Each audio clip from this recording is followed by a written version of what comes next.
Hello my dear students and welcome back to the channel. आज के class में हम कंटिन्यू करेंगे अपना ओडिशा का कॉर्पोरेट लॉ, जो कि सेमेस्टर नंबर 2 का पेपर है। बाकी तुम ऑल ओवर इंडिया से कोई भी यूनिवर्सिटी से बिलोंग करते हो, तुम्हारे सेमेस्टर्स में जरूर कॉर्पोरेट लॉ या कंपनी लॉ नाम का सब्जेक्ट होगा। ऑल ओवर इंडिया में सेम सिलेबस है, हम आराम से अपना पढ़ाई शुरू कर सकते हैं इस वीडियो से। वीडियो स्टार्ट करने से पहले बता दूं कि डिस्क्रिप्शन चेक करना मत भूलना। डिस्क्रिप्शन में ऐप का लिंक है, ऐप को डाउनलोड करो, रजिस्टर करो। वहाँ पे बहुत सारे data, informations, past exam questions, important questions, videos, notes, सब कुछ अवेलेबल होगा। व्हाट्सएप ग्रुप पे भी ऐड हो जाना, टेलीग्राम ग्रुप में ऐड हो जाना, वहाँ पे टाइमली इंफॉर्मेशन मिलता रहेगा। लिंक जो है वो डिस्क्रिप्शन में मिल जाएगा। ठीक है, स्टार्ट करते हैं वीडियो है आज का रिडेम्पशन ऑफ प्रेफरेंस शेयर्स। सबसे पहली बात, what do we mean by the word redemption? Redemption का क्या मीनिंग होता है? जब कंपनी शेयर्स इशू करता है पब्लिक को और पब्लिक से पैसा लेता है, उसको अपने बोलते हैं इशू ऑफ शेयर्स। रिडेम्पशन क्या होता है? रिडेम्पशन इशू का ऑपोजिट है। इशू का मतलब है शेयर देना और पब्लिक से पैसा रिसीव करना। रिडेम्पशन का मतलब है ये शेयर वापस लेना पब्लिक से और बदले में उनको उनका पैसा रिटर्न करना। ठीक है, तो रिडेम्पशन क्या है? कंपनी पैसा वापस कर रहा है, किसको? अपने शेयर होल्डर्स को, और बदले में उनसे उनका शेयर्स जो है रिटर्न ले रहा है। ठीक है, इस प्रोसेस को बोलते हैं रिडेम्पशन। पिछले क्लास में हम ऑलरेडी पढ़े थे रिडेम्पशन ऑफ इक्विटी शेयर, जिसको बायबैक ऑफ शेयर्स भी बोलते हैं। तो हम ऑलरेडी बायबैक ऑफ शेयर्स पढ़ चुके हैं। बायबैक का मतलब होता है वही रिडेम्पशन ऑफ इक्विटी शेयर्स। आज हम क्या पढ़ने वाले हैं? Redemption of preference shares. Preference shares किसको बोलते हैं? याद होगा, वो शेयर जिसपे दो प्रेफरेंस होता है। क्या दो प्रेफरेंस होता है?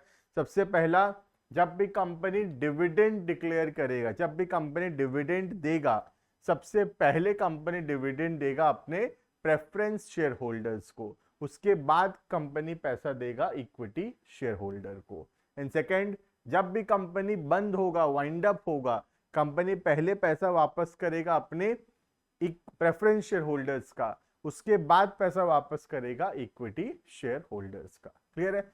तो preference share holders enjoy to preference. Preference मतलब प्रायोरिटी। दो चीज का प्रायोरिटी है, एक डिविडेंड, दूसरा रीपेमेंट ऑफ कैपिटल। क्लियर है? देखना सेक्शन 55, अगर सेक्शन याद रहेगा तो बहुत अच्छी बात है। Section 55 contains provisions for regulation of issue and redemption of preference shares. These are stated as under. तो सेक्शन 55 में प्रेफरेंस शेयर से रिलेटेड इशू और रिडेम्पशन के रूल्स लिखे हुए हैं। सबसे पहला जो पॉइंट है वो बोलता है company to issue only redeemable preference shares. Redeemable का मतलब होता है जिसका पैसा हमको वापस करना पड़ेगा after a fixed period of time. और एक टाइप का होता है, उसको बोलते हैं इररिडीमेबल। इररिडीमेबल का मतलब होता है कंपनी पैसा वापस नहीं करेगा during the life time of the company. जब कंपनी बंद हो रहा होगा तब कंपनी पैसा वापस करेगा, लेकिन उससे पहले कंपनी पैसा वापस नहीं करेगा अपने प्रेफरेंस शेयर होल्डर्स को। ठीक है, तो पहला पॉइंट बोलता है कंपनी सिर्फ कौन सा शेयर्स इशू कर सकता है? रिडीमेबल शेयर्स इशू कर सकता है। कंपनी इररिडीमेबल शेयर्स इशू नहीं कर सकता। ठीक है, अ company limited buy shares shall not issue any preference shares which are irredeemable। तो कोई भी प्रेफरेंस शेयर्स हम इशू नहीं कर सकते जो कि इररिडीमेबल होगा। शेयर्स कौन सा इशू होगा? सिर्फ और सिर्फ रिडीमेबल। ठीक है, अब कितना साल के अंदर रिडीमेबल होगा? तो लॉ बोलता है मैक्सिमम 20 ईयर्स के अंदर अंदर हमको शेयर्स को रिडीम करना पड़ेगा। 20 साल से ज्यादा पीरियड का शेयर्स हम इशू नहीं कर सकते। जैसे आज हम प्रेफरेंस शेयर्स इशू करते हैं तो मैक्सिमम से मैक्सिमम 20 ईयर्स, आज के बाद 20 ईयर्स के अंदर अंदर हमको प्रेफरेंस शेयर्स को रिडीम करना पड़ेगा। ठीक है, देखना time period within which preference shares are to be redeem. A company limited buy shares may, if so authorized by article, issue preference shares which are liable to be redeemable within a period not exceeding 20 years from the date of their issue।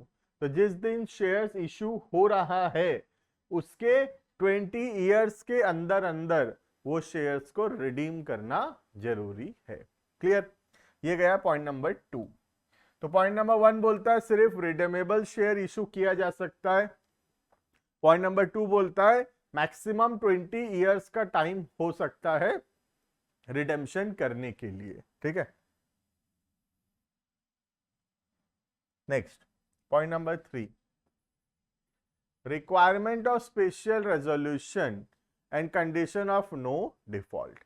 तो company अगर preference share issue करना चाहता है तो एक special resolution का जरूरत पड़ेगा। स्पेशल रेजोल्यूशन मतलब 75% लोग मीटिंग में अगर हाँ बोलेंगे तभी हम प्रेफरेंस शेयर्स इशू कर सकते हैं। प्लस हमारा कोई भी पुराना डिफॉल्ट नहीं होना चाहिए in the redemption of preference shares या फिर पेमेंट ऑफ डिविडेंड। अगर हमारा कोई भी पुराना डिफॉल्ट है, कोई शेयर्स हम रिडीम नहीं किए या कोई डिविडेंड हम पे नहीं किए, ऐसा कंपनी जो डिफॉल्ट कर रहा है वो नया प्रेफरेंस शेयर्स इशू नहीं कर पाएगा। ठीक है, देखना according to rule 9 the issue of preference shares has to be authorised by passing a special resolution in the general meeting of the company.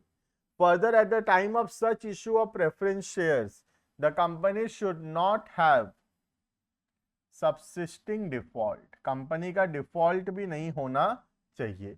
किस चीज का default? In the redemption of preference shares. पुराना preference shares को redeem करने में default नहीं किया है, either before or after the commencement of this act or in payment of dividend। तो दो कंडीशन मानना पड़ेगा अगर हम प्रेफरेंस शेयर्स इशू करना चाहते हैं तो। सबसे पहला, जनरल मीटिंग बुलाकर शेयर होल्डर से परमिशन लेना पड़ेगा। मिनिमम 75% शेयर होल्डर्स हाँ बोलना जरूरी है, इसको बोलते हैं स्पेशल रेजोल्यूशन। दूसरा हो गया, पुराना कोई भी प्रेफरेंस शेयर्स का रिडेम्पशन बाकी नहीं रहना चाहिए, डिफॉल्ट नहीं करना चाहिए, या कोई भी पेंडिंग डिविडेंड नहीं होना चाहिए। अगर हम प्रेफरेंस शेयर्स को रिडीम नहीं किए हैं पुराने वाले, या फिर उन पे डिविडेंड हम दिए नहीं है, ऐसा कंपनी नया प्रेफरेंस शेयर्स इशू नहीं कर सकता। क्लियर है ये? Next point number 4। Point number 4 है कुछ एक्सेप्शनल सिचुएशन में 20 साल से ज्यादा का प्रेफरेंस शेयर्स भी हम इशू कर सकते हैं। कब? जब इंफ्रास्ट्रक्चर प्रोजेक्ट्स है। इंफ्रास्ट्रक्चर प्रोजेक्ट्स मतलब रोड, डैम्स, ये सब का कंस्ट्रक्शन का प्रोजेक्ट है। तो क्या होता है, जनरली इन सबको करने में बहुत ज्यादा समय लगता है और फिर पैसा आने में भी कंपनी को थोड़ा टाइम लगता है, तो इनको थोड़ा ज्यादा समय देने का जरूरत है। इसीलिए ये लोग 30 इयर्स तक का रिडेम्पशन का प्रेफरेंस शेयर्स इशू कर सकते हैं। कौन? इंफ्रास्ट्रक्चर प्रोजेक्ट्स वाले। ठीक है, अ कंपनी में issue preference shares for a period exceeding 20 years. 20 साल से ज्यादा का इशू कर सकता है, बट नॉट एक्सीडिंग 30 इयर्स। लेकिन 30 साल से ज्यादा तो अलाउड ही नहीं है। कहां पे? For infrastructure projects. क्लियर है? तो इंफ्रास्ट्रक्चर प्रोजेक्ट्स के अंदर 20 साल से ज्यादा का प्रेफरेंस शेयर्स हम इशू कर सकते हैं, but not more than 30 years. Subject to the redemption of 10% of the preference shares beginning 21st year onwards और earlier on proportionate basis at the option of preferential shareholders. क्या बोल रहा है कि पहला 20 साल तो चलो तुम कुछ भी शेयर्स रिडीम नहीं किए, चलेगा, कोई दिक्कत नहीं है। पहला 20 साल कोई रिडेम्पशन नहीं है। नेक्स्ट 10 साल भी और तुम पैसा यूज करो। अगर तुम इंफ्रास्ट्रक्चर वाले हो तुम 10 साल और पैसा यूज कर सकते हो, लेकिन 21, 22, 23 हर ईयर में 10-10% शेयर्स को रिडीम करना पड़ेगा। पूरा रिडीम नहीं करना पड़ेगा, लेकिन हर साल 10% of the preference shares are to be redeemed. Clear है? तो 20 इयर्स के बाद 21 इयर्स ऑनवर्ड्स, 21 और उसके बाद वाले सारे इयर्स में हमको 10-10% शेयर्स जो है रिडीम करेंगे। क्लियर है? Next point number 5, preference shares to be redeemed out of profits only. Company preference shares को कहां से रिडीम कर सकता है? सिर्फ प्रॉफिट से या फिर नया शेयर इशू करके। ठीक है? No such share shall be redeem except out of profit. जो प्रॉफिट कंपनी कमाया है उसमें से अपने प्रेफरेंस शेयर्स को रिडीम कर सकता है, या फिर कंपनी जो पैसा रखा है डिविडेंड देने के लिए उससे रिडीम कर सकता है। वही हुआ आउट ऑफ प्रॉफिट हुआ। और दूसरा हो गया fresh issue, fresh shares issue करके पुराने शेयर्स को रिडीम कर सकता है। क्लियर? तो रिडीम कहां से कर सकता है? Out of the profits kept for giving dividend, है ना। और दूसरा out of the fresh issue of shares. Next, कौन सा शेयर सिर्फ रिडीम होगा? Only fully paid up. No such share shall be redeemed unless they are fully paid up. Clear है? तो कोई पार्टली पेड शेयर्स को हम रिडीम नहीं कर सकते। हम रिडीम सिर्फ कौन सा करेंगे? फुल्ली पेड शेयर्स को। क्लियर है ये? Next, transfer to CRR. कितना नंबर पॉइंट है? यहां गया पॉइंट नंबर 6। तो ट्रांसफर टू सीआरआर है पॉइंट नंबर 7। तो जितना शेयर्स कंपनी रिडीम कर रहा है वो शेयर्स का जो नॉमिनल वैल्यू है, फेस वैल्यू, उतना पैसा कंपनी ट्रांसफर करेगा to a separate account called as capital redemption reserve, CRR। ठीक है? जैसे 10 लाख का शेयर्स अगर कंपनी रिडीम कर रहा है तो 10 लाख रुपया कंपनी ट्रांसफर करेगा CRR में, और फिर CRR को यूज करेगा शेयर्स को रिडीम करने के लिए। क्लियर?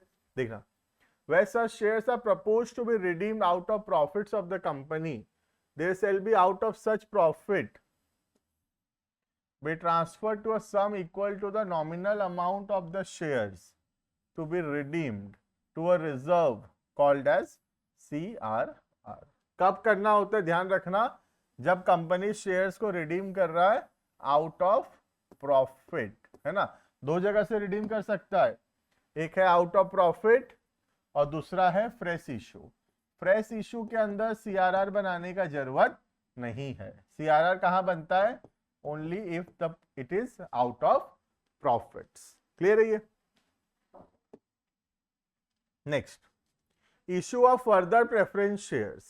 कंपनी अगर नया शेयर्स इशू करना चाहता है तो कंपनी को क्या रूल मानना पड़ेगा? देखना, issue of further redeemable preference shares if a company is unable to redeem existing preference shares or to pay dividend।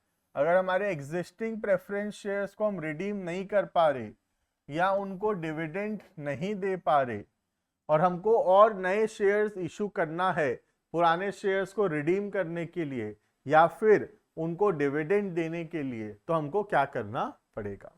According to section 55, where a company is not in a position to redeem any preference share or to pay dividend on such share in accordance with the terms of issue, और ऐसे share को क्या बोला जाएगा? अनरिडीम्ड share. तो अगर पुराना shares due हो गया है रिडेम्पशन के लिए लेकिन हम उनको रिडीम नहीं कर पा रहे, हमारे पास उतना पैसा नहीं है शेयर्स को रिडीम करने के लिए या फिर उनको डिविडेंड देने के लिए पैसा नहीं है, हम नया शेयर इशू करके पुराना का पेमेंट करना चाहते हैं, तो क्या करना पड़ेगा? सबसे पहला हमको 3/4 इन वैल्यू, तो 3/4 शेयर होल्डर से परमिशन लेना पड़ेगा। जो प्रेफरेंस शेयर होल्डर्स है 3/4 शेयर होल्डर्स हाँ बोलना जरूरी है। Second, NCLT national company law tribunal से परमिशन लेना पड़ेगा। ठीक है। Issue further redeemable preference equal to the amount due including dividend thereon in respect of the unredeemed preference shares.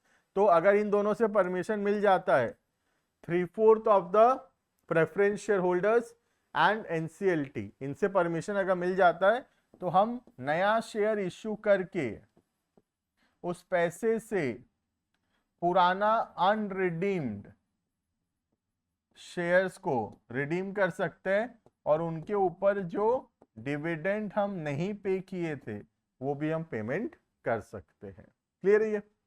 Next, this was all about redemption of preference shares. क्या entry होगा देखना, अगर हम नया शेयर्स इशू करेंगे तो नया share issue करेंगे, पैसा आएगा, उससे पुराना शेयर्स को रिडीम करेंगे। तो नया शेयर इशू करने का एंट्री अगर पार में है, 10 का शेयर 10 में इशू हो रहा है तो bank account debited to share capital, और अगर प्रीमियम है तो bank to share capital to securities premium. ठीक है, तो ये शेयर इशू हो गया। अब शेयर इशू करके पुराने शेयर्स को रिडीम करना है। अब पुराने शेयर्स को या तो पार में रिडीम कर रहे होंगे या फिर प्रीमियम में।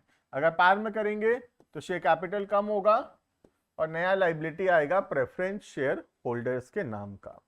और अगर प्रीमियम में करेंगे, शेयर कैपिटल कम होगा, प्रीमियम ऑन रिडेम्पशन नाम का नया एक्सपेंस आएगा और टू प्रेफरेंस शेयर होल्डर्स नाम का नया लाइबिलिटी अराइज होगा। ठीक है, उसके बाद प्रेफरेंस शेयर होल्डर्स को पेमेंट कर देंगे, प्रेफरेंस शेयर होल्डर्स को पेमेंट करेंगे, एंट्री होगा preference share holders account debited to bank account. ठीक है, और जो प्रीमियम ऑन रिडेम्पशन था, ये जो प्रीमियम और रिडेम्पशन को हम डेबिट किए थे, ये हमारे लिए एक्सपेंस है और इसको ट्रांसफर कर देंगे प्रॉफिट एंड लॉस अकाउंट में। पीएल अकाउंट में ट्रांसफर करने का एंट्री होगा PL to premium on redemption. Clear है? तो सर ये अकाउंट्स का एंट्री क्यों बता रहे हो हमको? बेटा अगर एग्जाम में आ जाता है बहुत इंप्रेसिव होगा अगर हम रूल्स भी लिख के आएंगे, साथ ही साथ अगर हम जर्नल एंट्रीज भी लिख कर आएंगे तो बहुत ही ज्यादा इंप्रेसिव होगा, फुल मार्क्स हमको वहां पर मिलेगा। क्लियर है? तो this was all about what is redemption of preference shares. मैं होप करता हूँ कि वीडियो सही लगा होगा, थोड़ा भी इंफॉर्मेटिव लगा, लाइक शेयर सब्सक्राइब करना, कमेंट करके बताना वीडियो कैसा लग रहा है। ऐप को जरूर से डाउनलोड कर लेना डिस्क्रिप्शन के अंदर। मिलते हैं नेक्स्ट वीडियो के अंदर। Thank you and bye bye.